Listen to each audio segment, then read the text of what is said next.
سلام بچه ها، بیاین بریم ببینیم تو 2 روز سفر به بوشهر کجا میشه رفت. ما از شیراز به بوشهر 5 ساعت تو راه بودیم و بعد از ظهر رسیدیم، استراحت کردیم و تصمیم گرفتیم شب رو بریم بافت قدیم و کوچه پس کوچه های بوشهر رو ببینیم. اینجا انصافاً یکی از زیباترین کافه رستوران های بوشهر. بریم که داخلش رو ببینیم.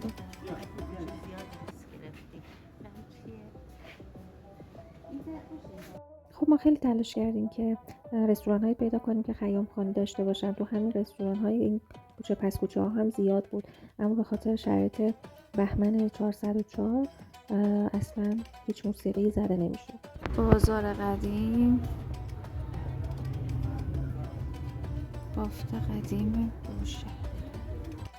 خب شاید تصوراتون از بوشهر اینه که همیشه گرم و آفتابیه، ولی ما تو بهمن رفتیم و واقعا سرد. اصلا مگه میشه آدم بیاد جنوب و فلافل نخوره؟ ما هم فلافل لبنانی رو خوردیم، قدم زدیم کنار ساحل و دیگه باید برمیگشتیم هتل. اونجا انواع حلواهای محلی پیدا میشه، ولی خب پر از ادویه هست اگه دوست دارین ادویه بخرید. خب روز اول رو تصمیم گرفتیم بریم پارک ساحلی و تفریحی ریشه که جنوب بوشهر هست. یکم با مرکز شهر فاصله داشت، ولی خب ارزش رو داشت. خیلی تمیز بود، قشنگ بود، آلاچیق داشت. یه چیزی که خیلی برای من جالب بود این که راننده های اسنپ، مردم تو خیابون که ما رو میدیدن خیلی با گرمی از اون استقبال میکردن، خیلی مهربون و مهمان دوست بودن و خیلی واقعا مهمان نواز هستن.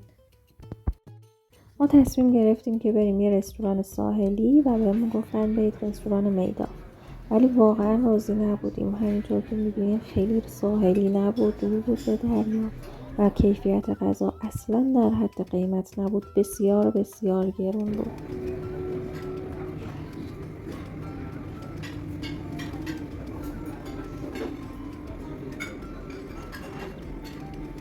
بعدش هم بهمون قرصای قهوه دادن و ما لب دریا خوردیم.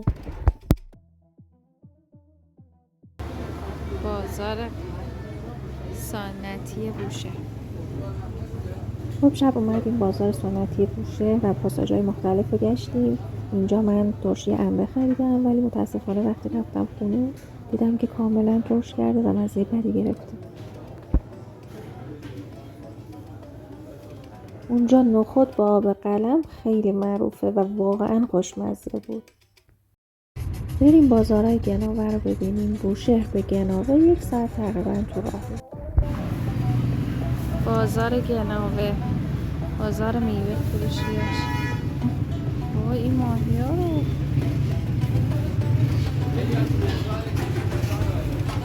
اینجا گناوه هست. با این اینجا بار میارن و با این قایقا ماهی میگیرن. بعدم رفتیم سمترین کباب ممکنه خوردیم، واقعا بد بود. بازار گناوه لوازم خونه، لوازم بچه ها، پوشاک، لوازم آرایشی اینا پیدا میشه، ولی مثلا اتقلان، شلوار لی اینا اصلا چیزی نیست که تو گناوه بخواد پیاده بشه. شاید باور نکنین قیمت ها نسبت به شیراز یا خود بوشهر فقط 20,000 تومان کمتر بود. ما بعد برمیگشتیم شیراز، ولی تأخیر خورد اتوبوس ما و ما مجبور شدیم یکم کنار دریا رو بگذرونیم و دیدیم بله تو جاده چقدر برف اومده و من سالها بود برف ندیده بودم. امیدوارم لذت برده باشین.